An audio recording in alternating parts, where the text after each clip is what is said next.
ఉత్తరాంధ్ర వాసుల కళ సాకారమైంది. ఏళ్ల తరబడి ప్రత్యేక రైల్వే జోన్ కోసం చేసిన పోరాటం ఫలించింది.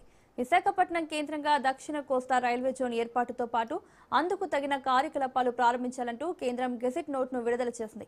జూన్ 1 నుంచి విశాఖపట్నం కేంద్రంగా సౌత్ కోస్ట్ రైల్వే జోన్ కార్యకలాపాలు అధికారికంగా ప్రారంభం కానున్న నేపథ్యంలో మరింత సమాచారం మా విశాఖ ప్రతినిధి కిరణ్ అందిస్తారు. దశాబ్దాల కళ నెరవేరింది. ఉత్తరాంధ్ర వాసులు ఎన్నో ఏళ్లుగా ఎదురుచూసినటువంటి ప్రత్యేక రైల్వే జోన్ సాధించుకోవడానికి చేసినటువంటి ఉద్యమాల ఫలితంగా నేడు కేంద్ర ప్రభుత్వం సౌత్ కోస్ట్ రైల్వే జోన్ను ప్రకటించింది.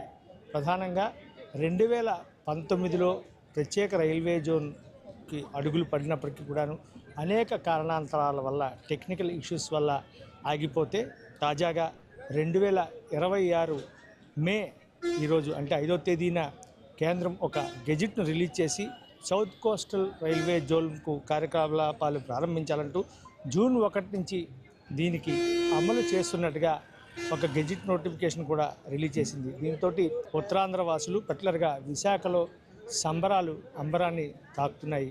ఏదైతే ఇటు విశాఖపట్నంతో పాటు గుంతకల్లు, మరోవైపు విజయవాడ, గుంటూరు డివిజన్లను కలుపుకుంటూ సౌత్ కోస్టల్ రైల్వే జోన్ ఏర్పాటు కావడంతో సర్వత్రా హర్షం వ్యక్తమవుతుంది. ప్రధానంగా రైల్వే ప్రయాణికులు ఎన్నో ఏళ్లుగా ఎదురుచూసినటువంటి కళ సాకారమైంది.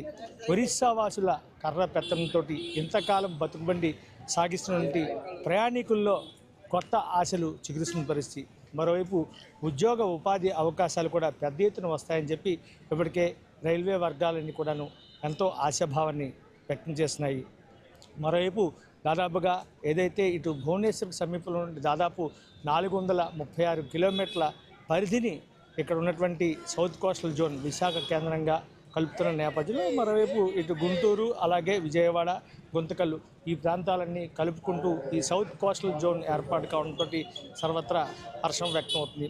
ఇక ఇప్పటికే ఏదైతే కేంద్ర మంత్రి ఇటీవల విశాఖ పర్యటన నేపథ్యంలో అశ్విని వైష్ణవ్ ఇచ్చినటువంటి హామీలు ఏవైతే ఉన్నాయో, ప్రధానంగా భారీ స్థాయిలో రైళ్లు మరింత పరుగులు పెడతాయని చెప్పి హై స్పీడ్ ట్రైన్స్ అన్నీ కూడా ఇటు ఆంధ్రప్రదేశ్ వైపు పరుగులు పెట్టించేలాగా చేస్తామని చెప్పించినటువంటి హామీ, ఇంకో పక్క రైల్వే స్టేషన్ల ఆధునీకరణ కావచ్చు, మరోవైపు అదనపు రైల్వే ట్రాకులు కావచ్చు, వీటన్నిటిని కూడా పూర్తి స్థాయిలో ఆధునీకరిస్తూ అన్ని చర్యలు తీసుకుంటామని చెప్తున్న నేపథ్యంలో ఇప్పటికే రైల్వే శాఖకు సంబంధించినటువంటి ఉద్యోగ అవకాశాలు కానీ, మరియు ప్రధానంగా యువతకు సంబంధించినటువంటి అంశాలు కానీ వీటన్నిటిని కూడా పూర్తి స్థాయిలో పరిగణన తీసుకొని ఈ సౌత్ కోస్టల్ రైల్వే జోన్ ఏర్పడుతున్న తరుణంలో అందరూ కూడా హర్షం వ్యక్తం చేస్తున్నారు.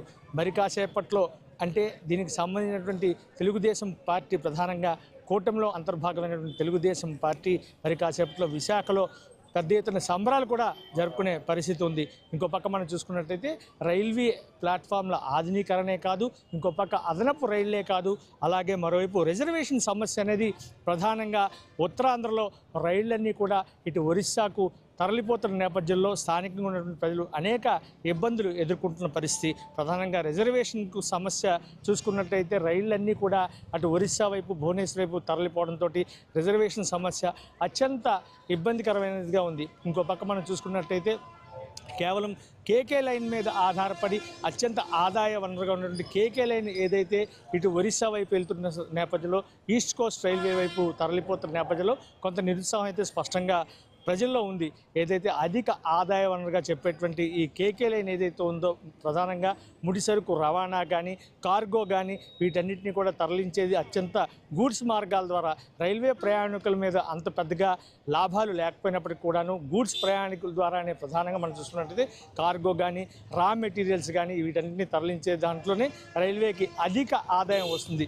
అయితే ఈ పరిస్థితిలో కేకే లైన్ అటు ఈస్ట్ కోస్ట్ రైల్వేలో విలీనంలో ఉన్న నేపథ్యంలో రాబోయేటువంటి రోజుల్లో ఖచ్చితంగా ఇటు విశాఖపట్నం కేంద్రంగా జరిగినటువంటి సౌత్ కోస్ట్ రైల్వే జోన్కు సంబంధించి ఏ మేరకు ఆర్థిక ఆదాయ వనరు ఉంటుందనేది కొంచెం ప్రశ్నార్థకమైనప్పటికీ కూడాను త్వరలో విశాఖ కేంద్రంగా రాబోతున్నటువంటి మెటల్ స్టీల్ ప్లాంటు, మరోవైపు ఉన్నటువంటి ప్రస్తుతం విశాఖ స్టీల్ ప్లాంట్ కావచ్చు, అదేవిధంగా విశాఖపట్నం పోర్ట్ ట్రస్ట్ కావచ్చు, వీటి నుంచి భారీగా ఆదాయం వస్తుంది అనేటువంటి ఒక అంచనా అయితే కనిపిస్తుంది. మొత్తం మీద ఆంధ్రప్రదేశ్కు కొత్తగా వస్తున్నటువంటి ఈ సౌత్ కోస్టల్ రైల్వే జోన్ ఏదైతే ఉందో దీని ద్వారా మరింత ఆర్థిక పరిపుష్టి పెరుగుతుందని చెప్పి పూర్తిస్థాయిలో ఇటు ప్రభుత్వం కానీ, మరోవైపు ఉత్తరాంధ్ర వాసులు కానీ పూర్తిగా ఆనందం వ్యక్తం చేస్తున్న పరిస్థితి.